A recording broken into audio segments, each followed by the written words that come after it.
Alcaraz and Sinner popped out and they play incredible tennis. They're above the level of everyone else, for sure. And I think one of the reasons why those two guys are way above is because they have no flaws. Sinner and Alcaraz are so far ahead of the rest of men's tennis right now that the gap is starting to look less like a rivalry and more like a different sport entirely.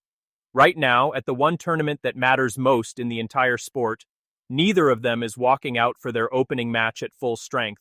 And that's the proof that should genuinely unsettle you. Not because they're not good enough, because staying this far ahead is breaking their bodies. If the two best players alive are getting hurt just trying to outrun each other, what does that say about everyone else still trying to catch up? We pulled 36 years of ATP data, every ranking tier, every era, back to 1990. And what it reveals isn't just these two are great, it's something stranger.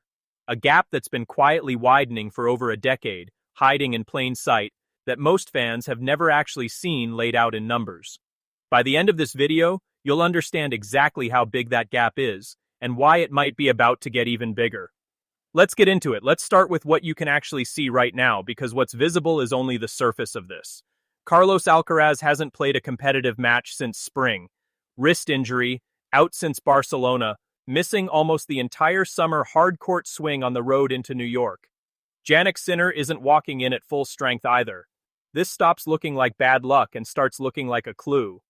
Alcaraz's injury hit just days after Sinner ended his rival's total grip on clay, beating him in the Monte-Carlo final to steal back the world #1 ranking. And once Alcaraz was gone, Sinner didn't ease off. He accelerated. Madrid fell, then Rome fell. 3 ATP Masters 1000 clay titles in a single season. Since these tournaments began in 1990, exactly one other man has ever pulled that off. I'll give you one clue before I say the name. It's not Federer, it's not Djokovic. It's Rafael Nadal, the greatest clay court player who has ever lived, and he did it in 2010, at the absolute peak of his powers. On the surface, he basically invented modern dominance on. Sinner just matched that season, and it's still not the most absurd record broken this year. Back in January, Alcaraz did something that hadn't happened in 88 years. He became the youngest man in tennis history to complete the career Grand Slam, breaking a record that had survived since 1938. Since before television, before open tennis existed, before a single legend you've ever heard of picked up a racket. 2 separate storylines, 2 separate injuries. But here's the part that should really grab you. Their absences might reveal more about this gap than their presence ever could. Because when Sinner and Alcaraz step away, even briefly, something happens to the rest of the draw that doesn't make sense at first glance. This year's French Open became the first Grand Slam of the entire Open era where not one single former major champion reached the second week. Not one. Sinner collapsed in brutal heat. Djokovic lost in 5 sets to a teenager. The old guard didn't fade, it vanished, before the tournament had even found its rhythm. The door, finally, looked open. Or did it? This was supposed to be the year someone new broke through for good. Wrong. A few weeks later at Wimbledon, it was like someone flipped a switch back to the old order. Sinner walking through Djokovic and Zverev like Roland Garros never happened. Which leaves us with a strange question. How does a sport look completely broken wide open one month and then completely locked shut the next? That contradiction is the whole mystery we're about to solve, and the answer starts decades before either of these two ever picked up a racket. To understand what's happening right now, you have to rewind to before Sinner or Alcaraz had won a single tour-level match, because neither of them actually built this gap. It was handed to them, fully formed. From 2005 to 2019, 4 men, Djokovic, Federer, Nadal, and Murray, won 54 of the 60 Grand Slam titles available. 54 out of 60. They also took 107 of 135 Masters 1000 titles, 10 of 15 year-end finals, and every single Olympic gold medal in men's singles for a decade and a half straight. Read that back slowly. That's not a golden era.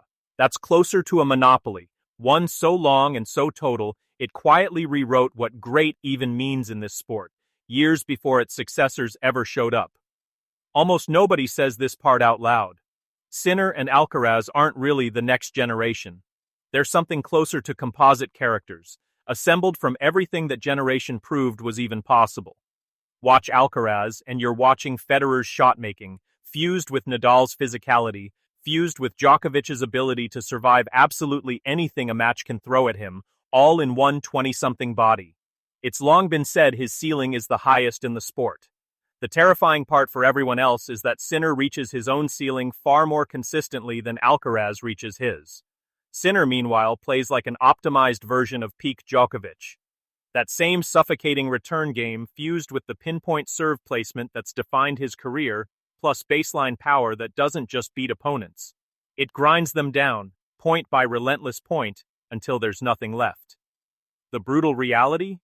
Most of the other 90-plus players on tour are still playing with one dimension, a huge serve, a relentless grind game, a flashy shot maker. Execute that one dimension well, and it used to be enough to win majors. Used to be. Because against a deeper, harder-hitting field than tennis has ever produced, single-dimension games get exposed constantly now, every single week. And Sinner and Alcaraz simply don't have that weakness for anyone to find. That's the theory. But theories are cheap. What the actual numbers show next is more extreme than anyone watching casually would guess. Let's measure this properly, not just describe it.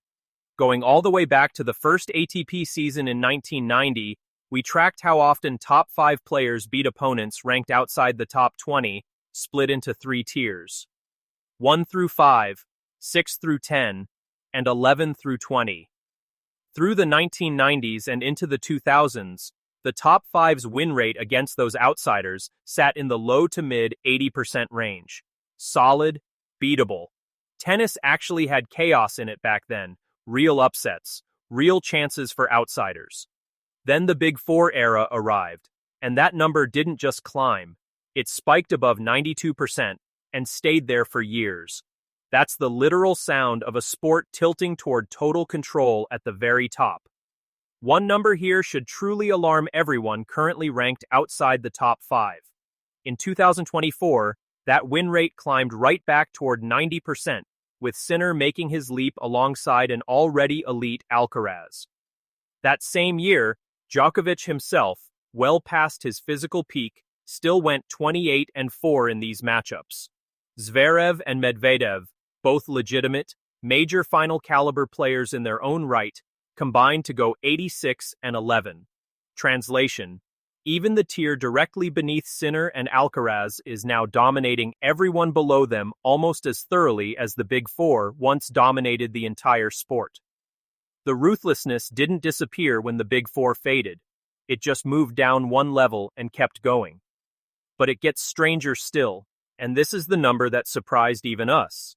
Look not at performance against outsiders, but the gap between the elite and the near elite. In the first 10 years of this data, 1990 to 1999, the average win rate gap between the top 5 and the 6 through 10 group was 6.0%. Over the most recent 10 seasons, that gap has widened to roughly 9.3%. That's not statistical noise. That's the very best players in the world actively pulling away, not from journeymen, but from other elite professionals who would headline almost any other era in this sport's history. Plot all 36 years side by side, and the picture gets even stranger. The top 5's win rate trends upward over time. The 6 to 10 group trends up too, but only barely. And the 11 to 20 group? That line is actually trending downward. Sit with that for a second because it's the real headline buried inside this entire dataset, the one number that changes how you should watch every match for the rest of this season. It's not just that Sinner and Alcaraz are exceptional. The middle class of men's tennis is being crushed from both directions at once, an increasingly dominant tier above them, and a deeper, harder-hitting pool of players below them that simply didn't exist 30 years ago. Tennis somehow got more dangerous at the bottom and more top-heavy at the very top, at the exact same time. That should be impossible. It isn't, and understanding why it isn't is about to flip everything you think you know about this season upside down. Everything you just watched is about to get turned on its head. Sinner opened 2026 by winning the first 5 ATP Masters 1000 events on the calendar.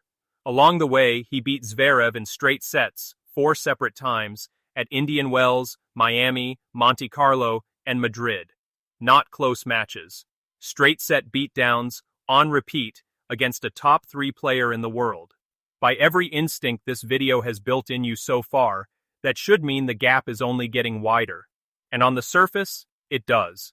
But look underneath that headline number, and something stops adding up.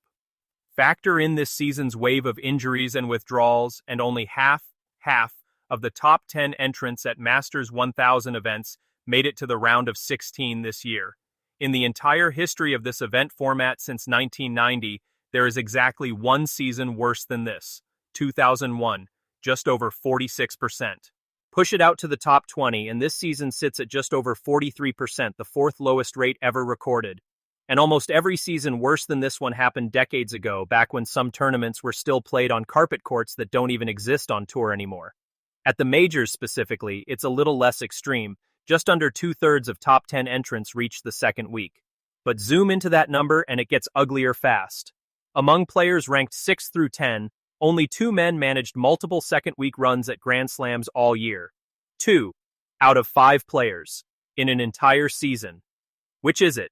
Are Sinner and Alcaraz so dominant they're literally breaking the sport around them? Or is 2026 just an unusually brutal, unlucky season landing on top of an already top-heavy era? The honestly frustrating answer? The data can't fully separate those two explanations yet. What it can tell you is exactly what happens the instant the 2 best players in the world take their foot off the gas, because we just watched it happen in real time. Sinner and Alcaraz getting more selective with their schedules, plus Djokovic fighting a losing battle against age, created precisely the kind of vacuum that let Zverev finally break through and win Roland Garros this year. That's not proof the hierarchy is cracking. If anything, it's proof of the opposite. Proof of exactly how much oxygen Sinner and Alcaraz normally take out of every single draw they enter, whether you notice it or not. After 36 years of data, 2 withdrawn superstars, and a season that contradicted itself every other month, where does this actually leave us? Whatever happens over the next 2 weeks in New York, this season has been the toughest stress test men's tennis has faced in years, and it's forced a question the sport hasn't had to seriously ask since the Big Four first took over. Is this hierarchy the product of a uniquely brutal run of injuries, or is it hardening into something permanent? We probably won't know for certain until we see how next season plays out. But here's what the numbers tell us right now today, with zero ambiguity. This isn't a duopoly, not in the simple 2 players alone at the top way people casually throw the word around. What the data actually shows is 2 dominant rivals running well clear of the entire field. One legitimately dangerous contender who does serious damage the moment either of them steps away, and a shrinking, increasingly desperate group of challengers fighting over whatever's left behind. The gap isn't just real. The numbers say it's still growing, and right now, nobody on tour has shown they can stop it. One question we genuinely don't have an answer to yet is worth sitting with after you close this video. Was Zverev's Roland Garros win the first real crack in this hierarchy, or just a lucky bounce in the one season everything went wrong at once? We're tracking that all the way through next season. Subscribe now so you're not the last one to find out. Before you go, drop this in the comments. Does anyone close this gap in the next 24 months? Or is Alcaraz just the new permanent normal of men's tennis?